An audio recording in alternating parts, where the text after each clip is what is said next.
The Rockpile Report.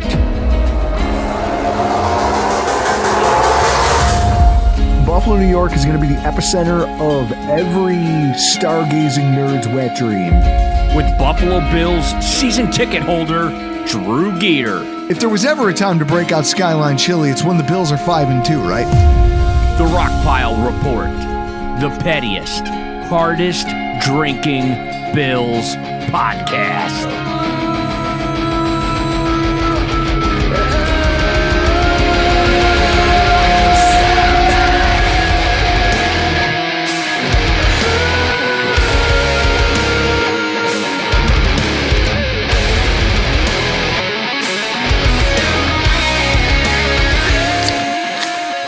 Welcome, everybody, to another edition of the Rockpile Report podcast.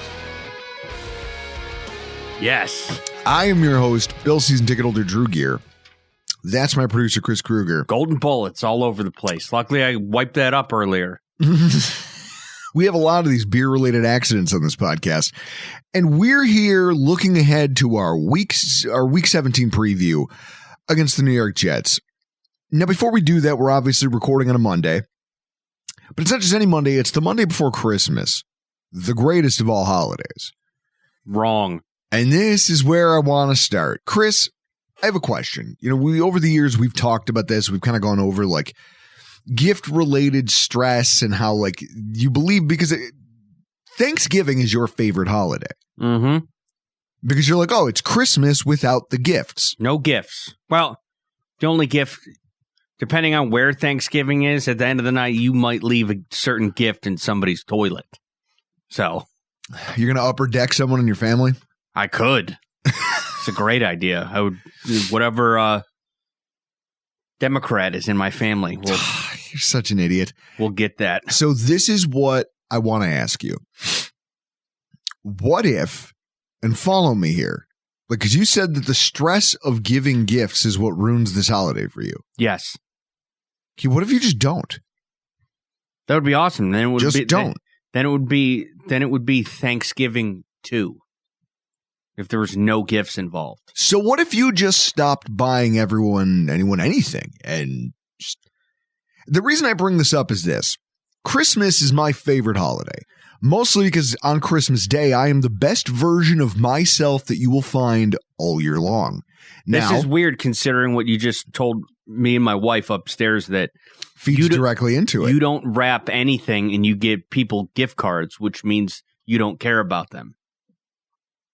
That may or may not be true. It's not that I don't care about people. It's that I'm very comfortable with the level of caring that I have. So I don't feel stress. You know why? Because I never feel compelled to get you something that's overwhelmingly thoughtful or that's here. You know what it is? It's an Amex card. You're going to use it. Buy yourself something that you feel necessary. Do you buy your wife Aldi gift cards? I'm not going to lie. My wife gets gift cards for a lot of things. Most things. Target gift card, done. Happy birthday. Well, what is it? Like, Chris, you know what I got her once? I got her a gift card. Now, follow me here. I'm not trying to be lewd.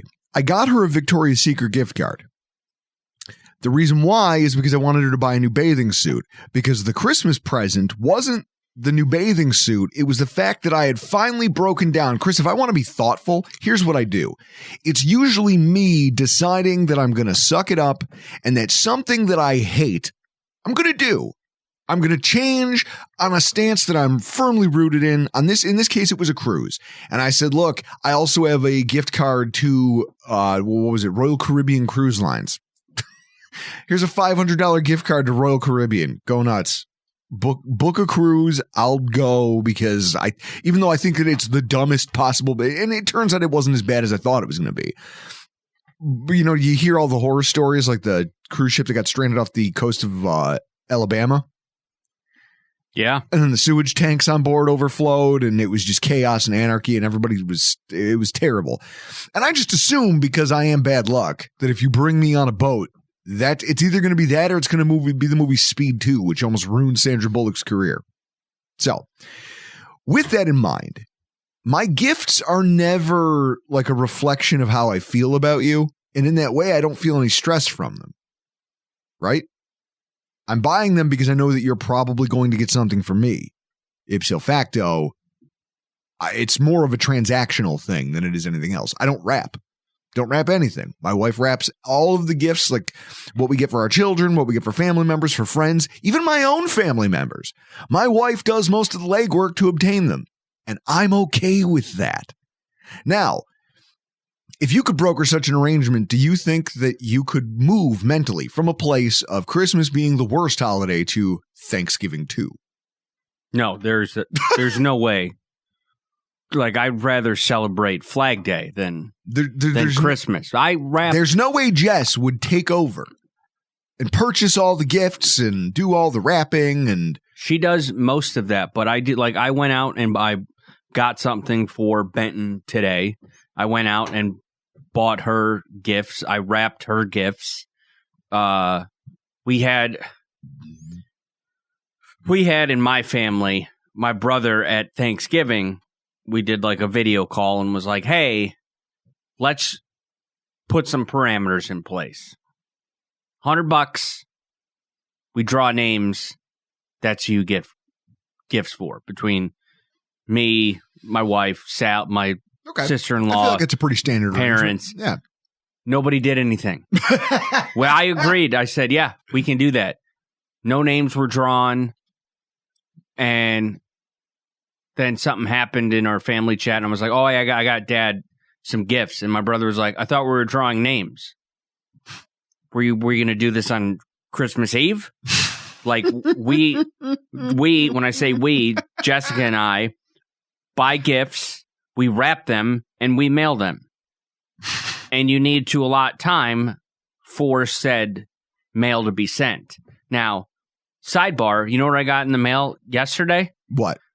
A card from my mom and dad saying Happy Thanksgiving.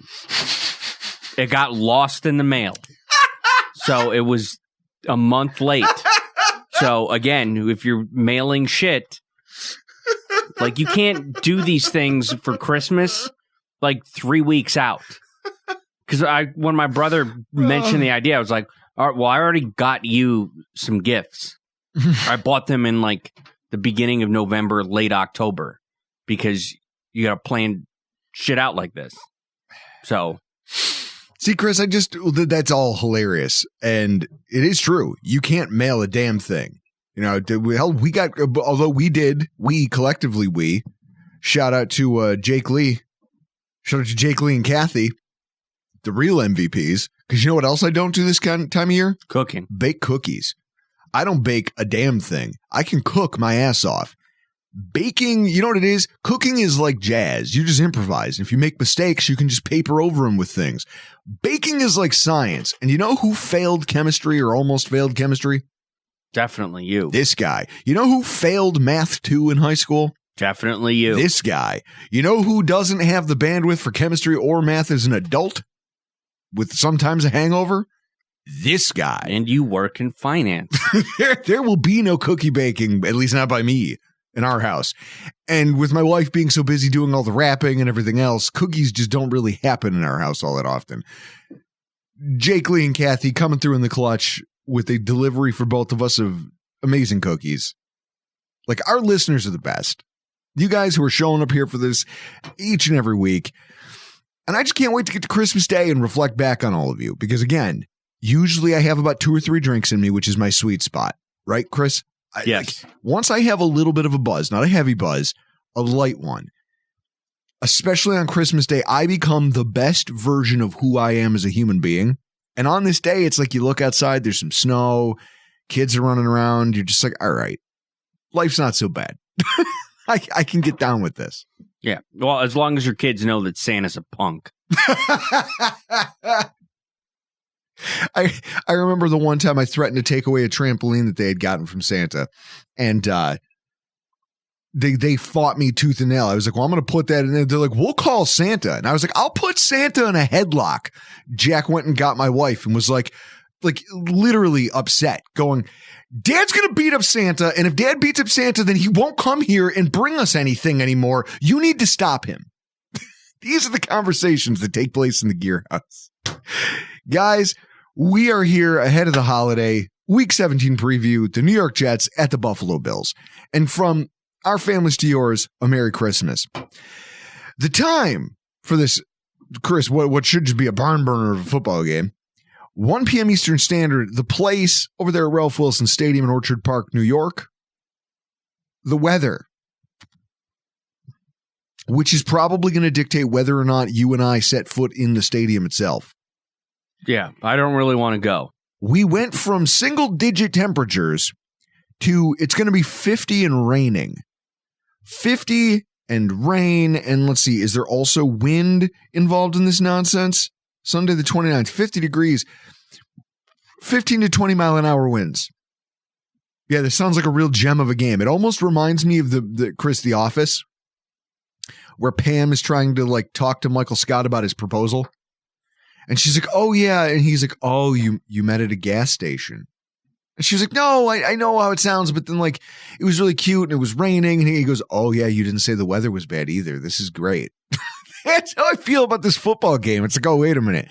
So an also ran football team that's like closer to a top 3 draft pick than it is towards the playoffs, team that was just mathematically eliminated, is going to come in here and play a team that's injured and admittedly playing out the string.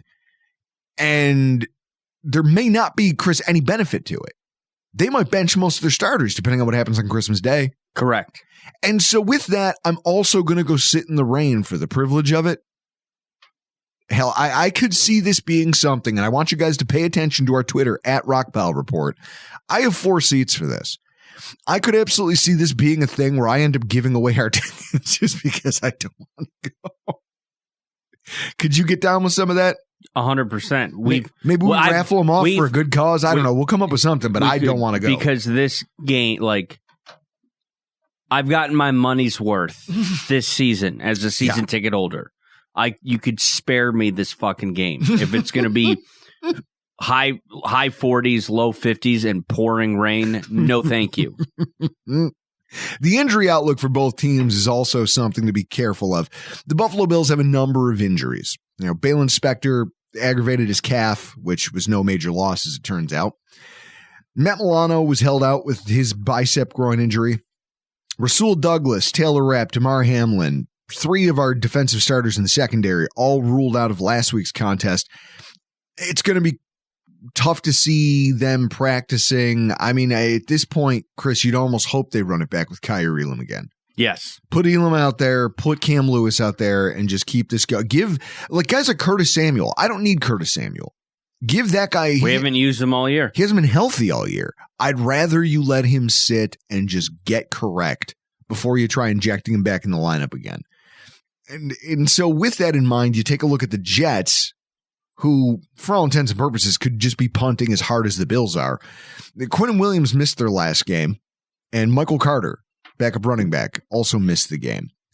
Now, when you look at the game itself, Olaf Fashanu, the rookie tackle, he hurt his foot. Tony Adams, their starting safety, he didn't end up coming back. He had an ankle injury. Sauce Gardner, with a hamstring injury, suffered in the middle of the game. At this point, what do they benefit by putting Sauce Gardner back out there with a balky hamstring? Nothing.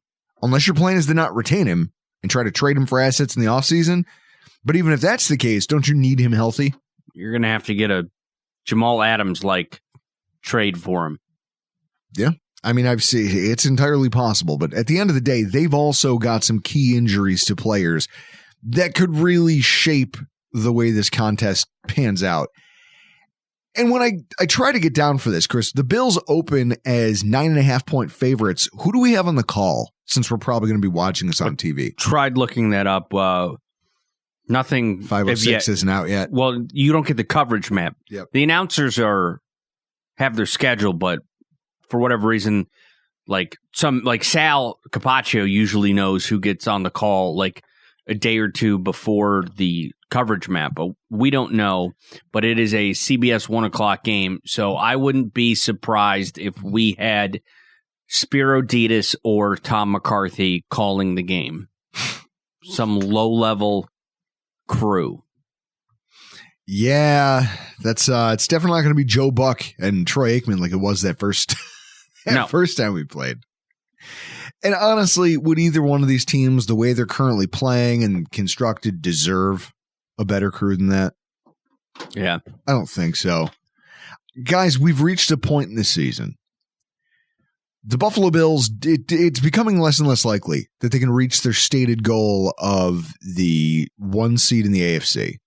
The black magic that whatever voodoo the Chiefs are utilizing to squeak out close victories continues as the Chiefs won another 1-score game down the stretch. They were better than the Texans in a game where I thought the Texans looked like they almost didn't want to be there, which is interesting. So with a win over the Pittsburgh Steelers, the Chiefs can lock up the 1 seed and then rest all their starters for the final 2 games of the season. Why wouldn't the Bills do the same? Why wouldn't you? Or at least, why wouldn't you want to put out depth players? Like, Chris, if you go ahead and pull up our lads, it's interesting because one of the problems we're finding out at the linebacker position right now is this idea that, oh no, we'll just sit all of our starters. We do have Nick Morrow back. It's like, I hate to tell you this, guys, but our depth is already out there. That's what this has been. So when we were talking about Kyer Elam, it's like, look, I think you have to keep rolling him out there. Why?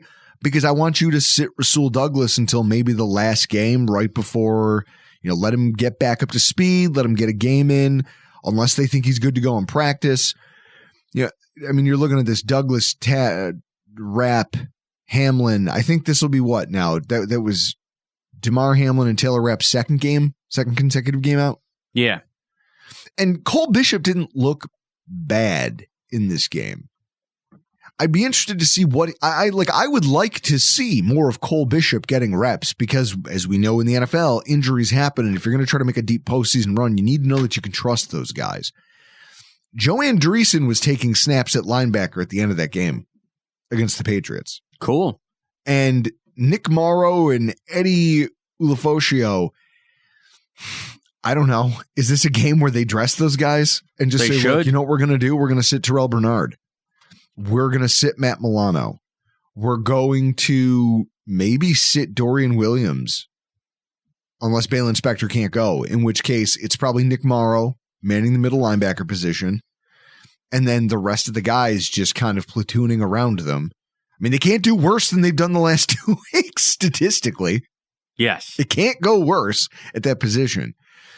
Maybe you see something along the lines of Jordan Phillips and Dwayne Carter getting starts and you sit out Oliver. Maybe it's Greg Rousseau taking a back seat and Javon Solomon sees a higher snap count and him and Dwayne Smoot kind of run through the rotation with AJ Epinesa and they figure out what that looks like. I don't know. I just think that this concept of, bench everybody. You can't. You still got to play the game.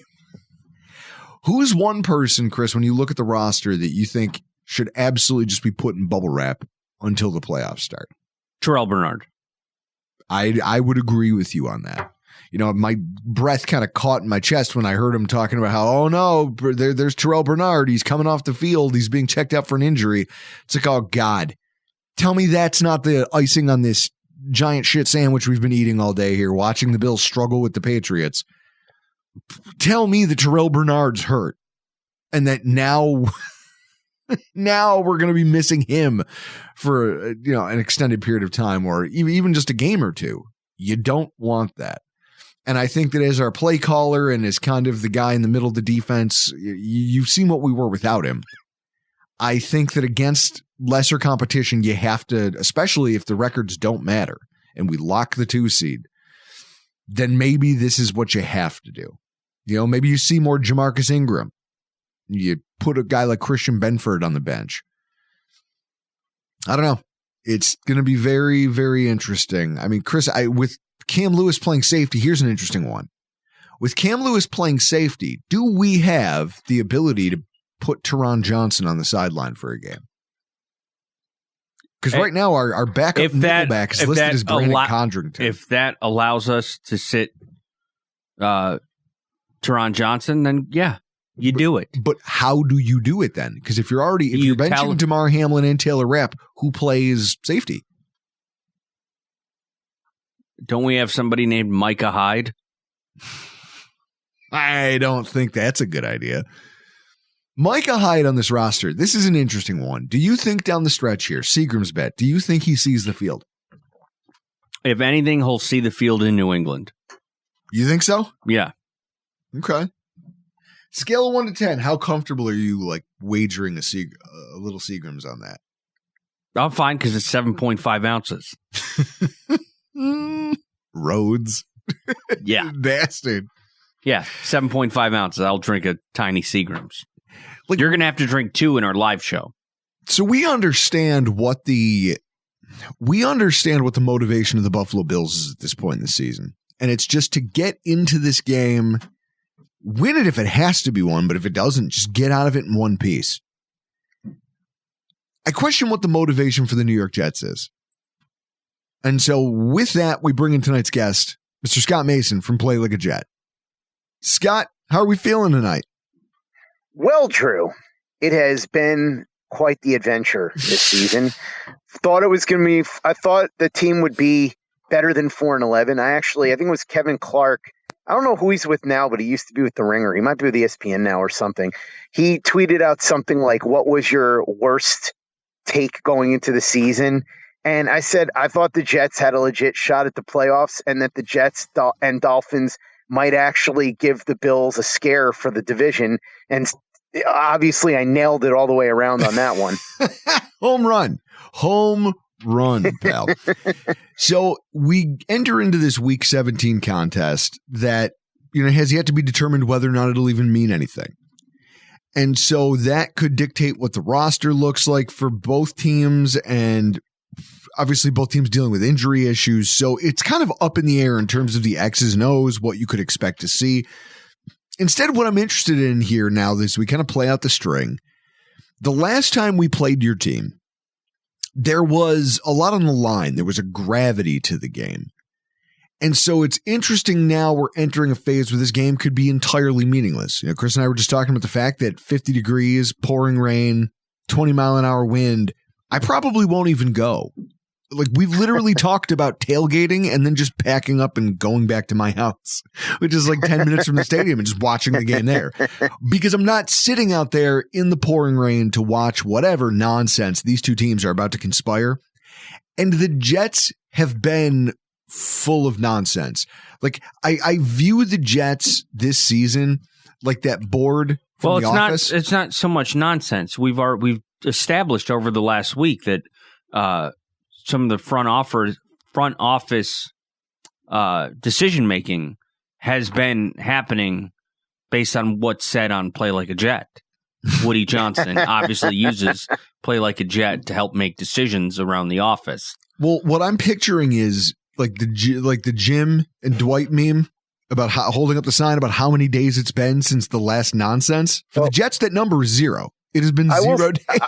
I will say this. If they were listening to my podcast and making decisions off of that, it wouldn't be perfect, but it'd probably be better than what we've seen the last few years. Well, and so that's it. So when I think about the team that I just watched in the Jets playing the Rams and the game that ended up with you guys being mathematically eliminated, one of the interesting things, because obviously you just talked about how at the beginning of the season, it was the narrative, right? Like if we want to talk about the narratives around each team, the Bills were finished, the Jets were ascending. And now those narratives have died and they've been replaced by new ones. And so now the question is, I don't know if you can kill this next one, and something that you've talked about before about potentially running it back with Aaron Rodgers next year, just given what a albatross his contract and the dead money he would be owed against your cap would be, and how hard that would be for a new incoming GM to try to navigate. You watch that game, and I've heard people say today on the radio that this game was a referendum on the concept that you have the ability to even run it back. Never mind playing out the string with Aaron Rodgers. Like, he's just finished here. And there was a couple interesting things that they brought up. They brought up the point that he never really developed chemistry with these pass catchers to the degree that now that he's got Davante Adams back, it seems like in a lot of ways he's just trying to shoehorn him into the game at all costs. Sometimes to the detriment of guys who are really talented, like Garrett Wilson.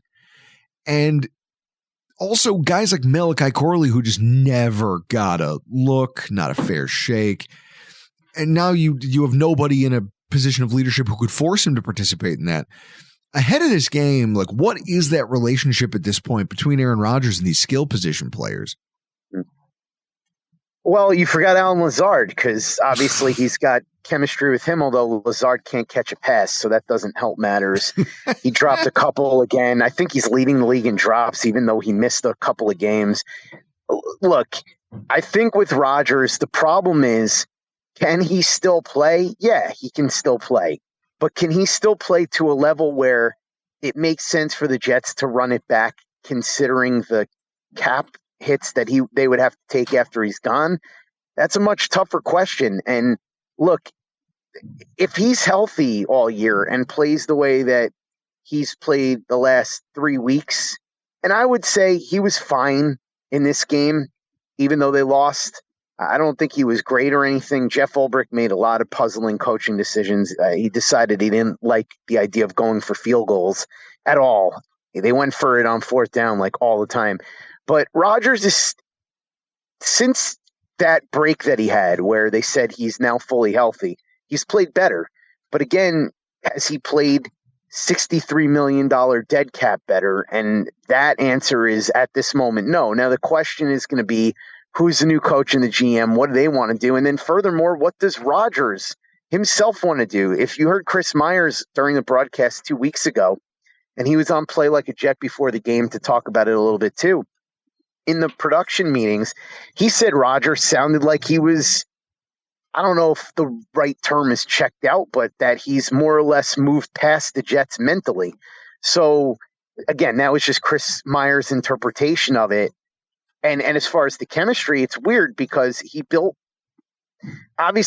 chemistry with Lazard and Davante Adams in Green Bay, but it took some time.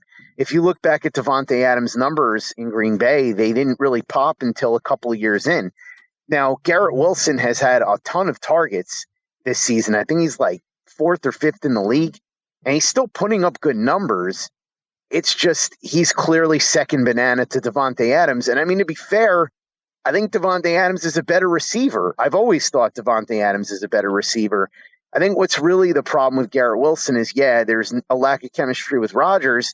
I think more to the point, even if Rodgers isn't back here, you've heard all the reports about him wanting a trade, and he's ducked the question for obvious reasons. I think it's really more about he's just frustrated. When my friend Glenn Naughton from Jet Nation said this on the show a while back, and I think he said it last year on his show, Jet Nation Radio. When you see Garrett Wilson in these post-game pressers, he just looks so annoyed that this team can't get out of its own way. And you can understand it. This is a guy who played on a great team in high school, Lake Travis, and then he went to Ohio State and was playing with the big boys. And then he gets to the Jets, and it's been nothing but losing for him since he's gotten here. Hey, listen, and that's got to. You guys are in the middle of a drought that's very similar to what the Buffalo Bills went through during our 18-year run. And it usually comes down along a couple lines, right? Chris, like if you think about the anatomy of our drought, it was poor coaching, absenteeism at the GM position, or at least futility at the GM position. So you don't have the coach, you don't have the GM, you don't have the quarterback, and those three things it's like a cyclical problem where you don't know whether it's like a chicken and egg thing. Well, why can't anyone keep their job? Well, this GM can't find the quarterback. Well, is that because he's bad or because he just took a couple swings and missed? The coach then can't run a team that can win consistently because they don't have this and because the GM might be bad. So the GM fills the roster with mediocre players. And then by the time you figure out that the coach can't coach up lesser talent, you've wasted another 3 years. And so now any talented players that you have leave. Like they find a way to go contribute in another city somewhere else. And now the problem continues it just keeps spinning and spinning and spinning. And obviously having the franchise tag at your disposal helps some of this, right? Because you could say, hey, you're not leaving. And if anything else, like we're going to find a way to make it work with you. But more often than not, teams are loath to do that, especially if they're in the position like the New York Jets, where there's serious rebuilding necessary. It doesn't help you. I think the thing that's going to happen is whoever the new regime is going to have a conversation with Garrett Wilson and be like, look, this is our plan. This is what we're looking to do. We want you to be a key part of it. We want you to be on board. And then I guess see where he's at with it. I mean, look, like you said, ultimately they hold the cards in the sense that he's still under contract for another 2 years because they're going to pick up the 5th-year option. And then theoretically they could tag him in year 6, although obviously, if they're going to do that, they might potentially have to make a decision between him and Sauce Gardner if they don't get a deal done with Sauce. Although Sauce seems to be much more on board with whatever they want to do here. Although, look, I'm not speaking from knowing anything personally. It doesn't seem like this is bothering him as much as Garrett Wilson. But I will say that between that and then all the other players who expected, I think, this to go better with Aaron Rodgers here. I mean, why wouldn't you? And then you get Devontae Adams, which was one last gasp trying to turn this thing around. But like ultimately, it hasn't worked, right? They took a shot and it went belly up. They tried. And so now they have to have an earnest look in the mirror and say, okay, is this something that we think we could run back next year and really actually do something? Because if the answer is you're going to win 7-8 games running this back, you're wasting your time and you're screwing yourself down the line. And the thing is, now people are talking about Vrabel, and who knows if the Jets will even get Vrabel. But the point is, if they do, everybody's like, get Vrabel and run it back with Rodgers. And they just assume because Vrabel and Rodgers have a positive relationship that that's what Vrabel would want to do when he gets here.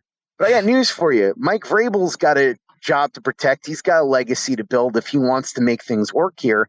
And if he takes a look at the tape of Aaron Rodgers and determines this isn't worth screwing myself for 2 years beyond 2025, he's not going to have any loyalty to Rodgers. Remember who his mentor is, Bill Belichick. Bill Belichick did what he thought was best for the football operation at all times. So that's just one example. I think that's really what this boils down to now. And also it comes back to what you said. If you bring Rodgers back, what does that do for Garrett Wilson and these other guys that, haven't really developed chemistry with Rodgers? Is that something that you could do in a second year? So with that, he kind of feels like a lame duck ahead of this game. And so to talk about the game itself, and what we can expect, I see some stuff here. Like I go back and I look at the box score from the Rocks. I'm not going to lie to you. There was no way in hell I was going back and watching Rams Jets. I'm not doing that to myself. But when I look at the box score and I look at some of the finer points, there's some things that stand out to me. Chris, how many times in a game that you as the New York Jets lost 19-9, how many times would you assume the Jets punted in this game? 5. How about 0? The Jets. Well, right. And that's kind of what I was getting at before when I said that Jeff Ulbrich didn't seem to like to go for field goals. It was bizarre. Like, now I'm not saying they would have won necessarily, but some of these situations, you're like, why are you going for it on 4th and 4 from a very makeable field goal when the game is pretty tight? Like, he was doing that all day. And look, I get that the kicker with about 2 minutes left missed a field goal that would have made it a 1-score game. But he also missed an extra point. He did miss an extra point, although the opposing kicker missed an extra point on the same side of the field. So I think it was just windy over there. But still, either way, it was just weird. And Ulbrich's explanation for it was, I wanted to stay aggressive. And I guess, look, they're 4-10, but at the same time, I don't know, man. It's weird because I want to say he's coaching for a job, but he's not. Like, I'm sure he'll get a job as a defensive coordinator somewhere, or at worst, assistant head coach, linebackers, something like that. Mm-hmm. Like, he's not getting a head coaching job, so let's not pretend like this is an audition anymore. but it was just really weird how ultra aggressive he was. He did something similarly weird against the Jaguars where he called a play to get the ball into the end zone instead of killing the clock and essentially ending the game and any hope of the Jaguars winning. Now, it worked out okay because the Jaguars weren't able to get into the end zone, but still, it was just bizarre the way that he handled it. Somebody said that the Jets went from a poorly coached team under Robert Saleh to like almost not even coached at all under Jeff Ulbrich. This is what I think about when I think about this matchup, because Chris, here we are talking about how, like, okay, maybe this game doesn't mean anything, but you still got to put players out there. You're still going to go play the game. I genuinely believe that the two places, even if Josh Allen's not on the football field, the two places where we have synergy is with our coordinating staff and our coaching. And so when you take a look at a Jets team that is just out here doing these inexplicable things, because to your point, are they actually being led? On offense, Aaron Rodgers was supposed to be your de facto offensive coordinator, which is why you kept Nate Hackett around. Aaron Rodgers was supposed to make up for the deficiencies of Nate Hackett. That hasn't materialized. And so you go, okay, who is leading on the offensive side of the ball? Everyone just shrugs. They go, we don't know. And then you look at the defense and you say, okay, well, this is where your head coach, this is his specialty. This is where, like, this is what they're supposed to be doing. That side of the ball can't execute either. And so where you end up is this weird, I mean, Chris, I've never seen this where you lose a game and you don't even try to punt. You don't try to play field position. You don't try to do anything. And when you say, oh, well, we want to stay aggressive, I have heard Bills fans for years throughout the course of our drought, for years, telling everyone who would listen, calling into local radio stations and bitching up a storm about, I just really wish they would go out there and leave it all in the field. They should just be hyper aggressive, punting and playing for field position. Like, that's soft. We got to go for it because we're not winning. And it's like, guys, this is what it looks like when you do that. When you choose to do this, it looks like a team that scores a 14-play touchdown drive to open a game, immediately turns it over on downs and burns less than 2 minutes of clock on their next possession, gets a field goal on their next possession. Then 58 yards, they turn it over on downs. To your point, makeable field goal. Then they lose a fumble. Drive nets negative yardage. Then they turn it over on downs again after only getting 6 yards on the drive. They only ran 4 plays. What part of that drive, the way it was going, told you, Jeff Ulbrich, that, man, we're close. We're really close, and we should just be hyper aggressive here. It's not working. You punt and put them in their own end zone because you're at your own 41. Well, put them on the other end of the field and make them earn it. Well, Drew, what I said in the post-game show that I did with Nick Faria was that essentially this was a microcosm of the season, right? The offense, end of the day, they'd move the ball, but just like when they had Zach Wilson, they weren't able to punch it in. Now, I'm not trying to say that Rodgers has played as poorly as Zach Wilson, but it's a similar thing in terms of, you look at the yard totals and you're like, this doesn't look terrible. And then you look at the points and you're like, what happened? And then the coaching is terrible, sloppy penalties all over the place. Every offensive lineman on the team got flagged at least once in this game. And then you have stuff like the field goals being missed and the turnover. And it was just an absolute 100% disaster. Also, the defense, who I thought played well enough for this team to win, obviously only giving up 19 points. They couldn't close the deal, which, again, not entirely fair to them. They were dealing with the Rodgers fumble, and then they only give up 19 in the end anyway. But, this was the 6th time this season that the Jets failed to score 20 points. It was the 3rd time they failed to score 10 points. And for an offense with Aaron Rodgers that was supposed to at least be like, worst case scenario, they'll be middle of the pack. I mean, anything close to middle of the pack. I think they're like 24th or 25th in offense. And when you look at those point totals, you can understand why. And it's a complete team effort to be this ineffective is what I'm saying. There's talent and all that, but every part of it, the coaching, the offense, the defense, the special teams, sloppy play, bad decision-making, all of it kind of comes together to make this to be what it is. And so I think they need to find in this new regime something that's going to stabilize what this was supposed to be. And if that takes a year of just sort of, okay, well, this is a lost year, and if that takes clearing out players, and if that takes a little bit more pain in the short term, I know a lot of fans have lost their patience, and you can understand why, given the drought. But it is what it is. And like you said with the Bills, it sort of mirrors what we saw for a long time with them until they finally were able to get McDermott and Bean in there and figure this out. And I know you like to go off of McDermott all the time, but I always say that you're sort of like the guy who has a pretty hot wife. And yeah, you could maybe get a hotter wife, I guess. But at the end of the day, you've got the stable situation of an attractive wife who loves you and all that other stuff. You don't want to necessarily get rid of that for the risk of this maybe hotter chick being an insane person. I'm picturing the Tom Brady. I'm picturing the Tom Brady scenario where he's like, "Well, I'm dating Bridget Monahan and she's having my kid, but also I could go be with Giselle Bundchen." So he just pulls the ripcord on it, and you're like, "All right, man. Well, I hope." And now look, you're divorced. Now look at you.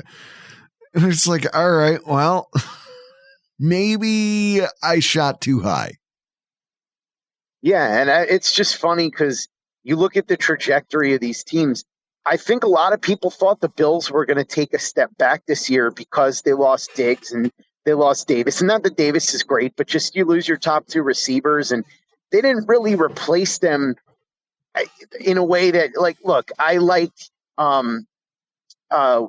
the kid out of Florida State whose name is escaping me right now, which it shouldn't because I really liked him before the draft. Jordan Travis. Yeah, Keon Coleman, exactly.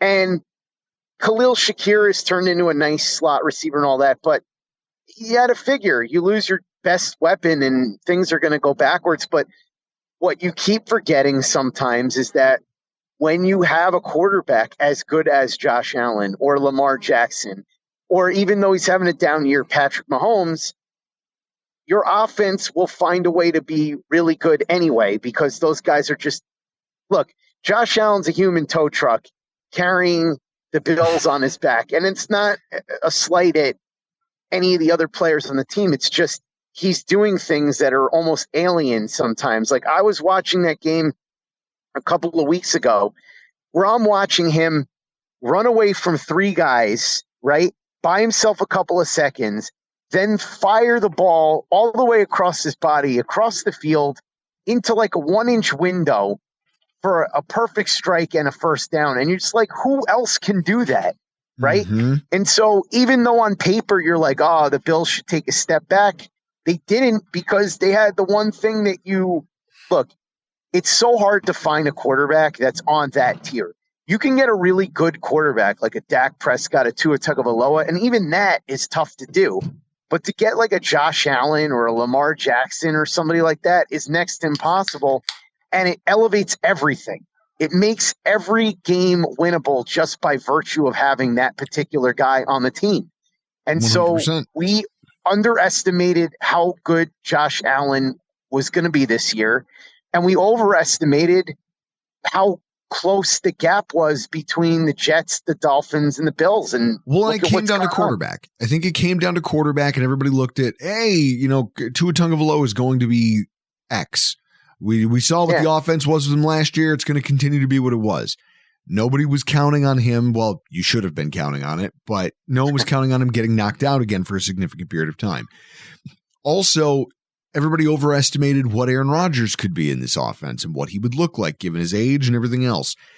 So, but then to your point, you're like, oh, Khalil Shakir's a nice player.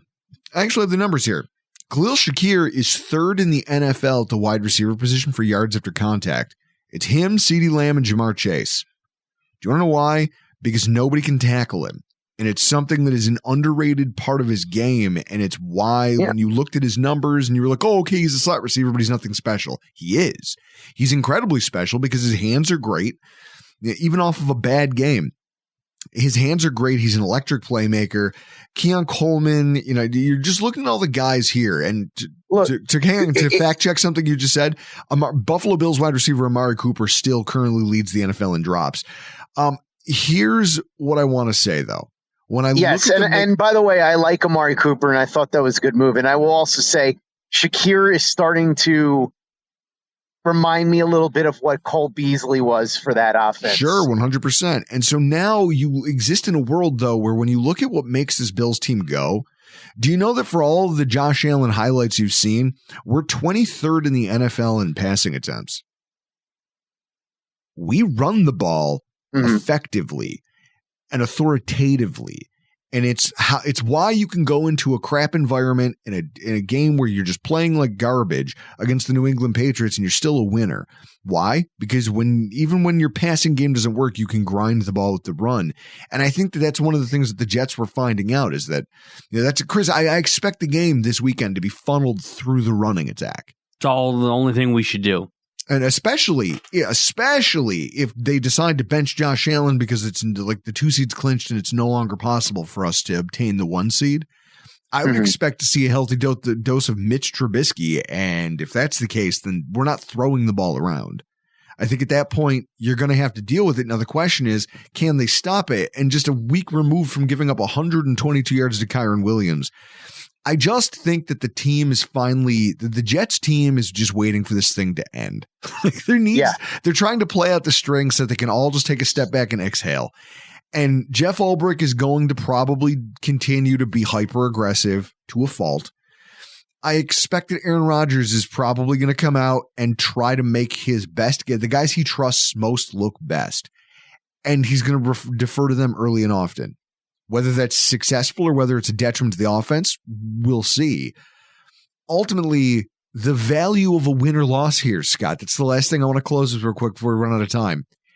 The value of a win or loss for both teams, like for one team, it probably doesn't matter. And then for one of us, that win could be the thing that it's like that Trevor Lawrence. It's like the Trevor Lawrence pursuit all over again, where you're like, do we actually want this win? Right.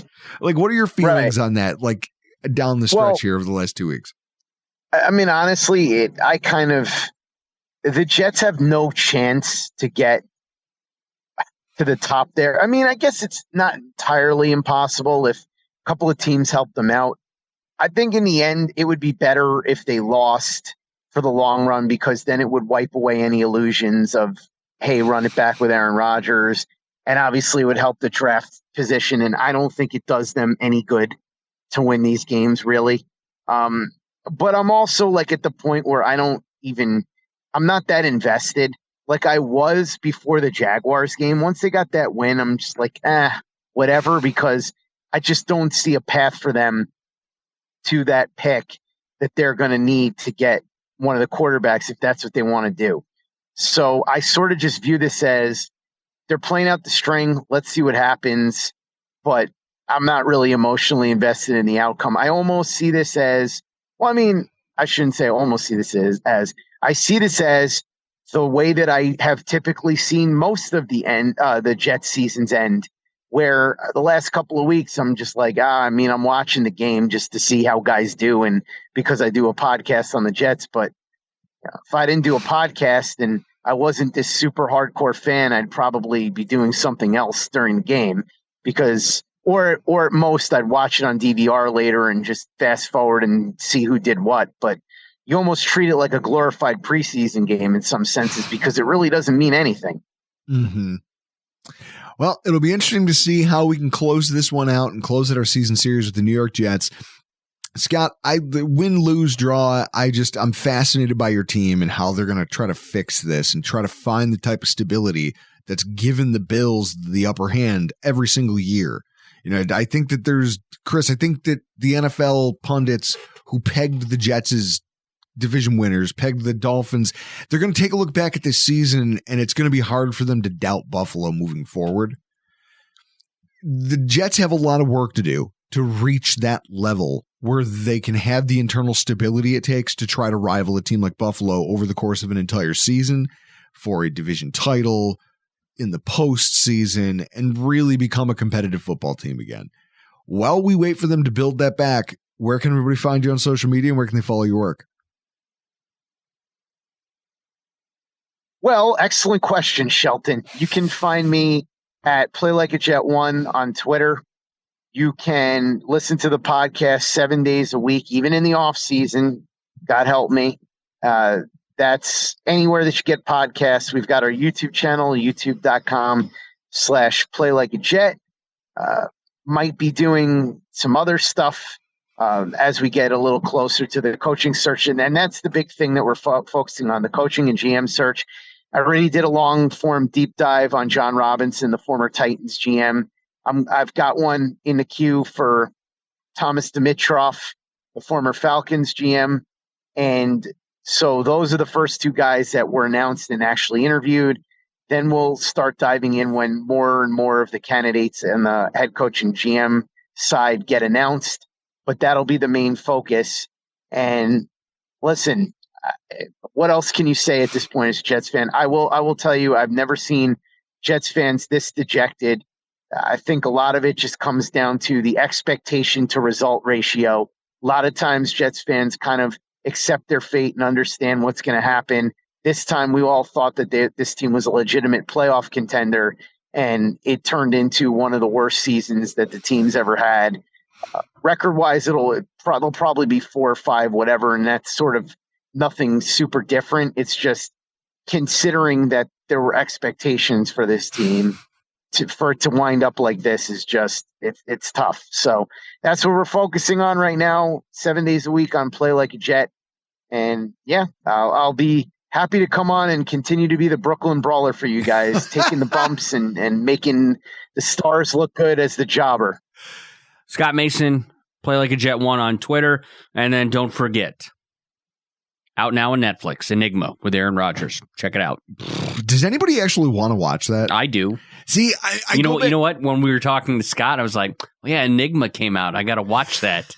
I saw the preview thing of it, and it's just at one point he's high as a kite, just babbling about nonsense. And here's the problem. I've done psychedelics. I actually don't mind psychedelics. In fact, I think that in the right hands and for the right purposes, they can be really useful for some people. I think, though, that the problem is like most people. You know, like I know friends who are stoners, and you hang out with them long enough. Like I just drink. You hang out with them long enough, and you can listen to them have these conversations where you know that they think they're being incredibly profound. And you're over here listening to it going, what is this guy babbling about? But they're very serious about it. Because in their own minds, what they're saying is making sense, and it's some of the like most groundbreaking stuff you've ever heard. When realistically, what they're doing is they're contemplating the coloring and the like basically the design on a chip bag and what it means. You're like, this is the dumbest thing I've ever been a part of. You know what I could see? I hope a truck plows through this wall and kills this What wall. I could see happening, it might not be for like 10 to 15 years, but if he stays on this trajectory of doing ayahuasca and other psychedelics, there might be a point in time where he enters NFL broadcasting and just becomes the NFL's Bill Walton. Because Bill Walton for NBA and college broadcasts was off the walls because he talked about the Grateful Dead and doing psychedelics. Aaron Rodgers could have that maybe 10 years after retirement. I just see this Enigma and I go, man, I see him sitting around in a huddle with a bunch of other emaciated looking people who all look like they're high. And they're all talking about, man, I see it though. Like it's existence. It's like, no, you don't understand it. Existence is not a Crunchwrap Supreme. It's not a flower. It's not the backside of the door you're staring at. It's not. Stop it. You're not intelligent. And I hate that seeing him in that setting drives me to that place because I don't dislike the practice. I just don't. Like I have a hard time seeing Aaron Rodgers. Maybe that's what I need to do ahead of this game, Chris, is I need to watch Enigma and I then need to go watch the football game and go, no wonder this guy sucks. He thinks that flower that he spent 2 hours staring at holds the meaning of life. It doesn't. It's a flower. I feel like these are the things we need in our lives, right? Levity. Yes. That's what it's all about. So guys, your holiday weekend, try to find some levity as it comes to this New York Jets Bills game because it could mean everything. It could mean nothing. Well, the one key to victory don't go. Don't go. There's rain. And the real winners are going to be the people who do not sit out there in the rain. Rain and high 40s, nothing to play for, no reason to go. If you know a Jet fan. Now, if there's something on the line. Gift them your tickets. Now, if there's something on the line and this game does have a meaning, obviously that changes the approach. It changes the mentality. I'm sure it'll change the preparation and mentality of our football team. Unfortunately, we won't know about that until Wednesday. And so with that in mind, that game is going to have a lot of eyeballs glued to it. Like I'm already seeing things like Chris Jones might not play, which is interesting for the Kansas City Chiefs because I heard a stat during the Houston Texans game this past weekend that the games that he's been a part of, like the team as a whole has accomplished like less than 3 sacks without him like active on game day. That's a problem. Yeah. That speaks to how important he is to that team. If they go into Pittsburgh with no Chris Jones, it's entirely possible that they lose that football game. Yeah. I can't wait. We have a short week ahead of us. But for today, we got to get out of here. I'm Drew Gear. That's Chris Krueger. Big thank you to Scott Mason for sticking it out all season long. And this has been your Rock Pile Report.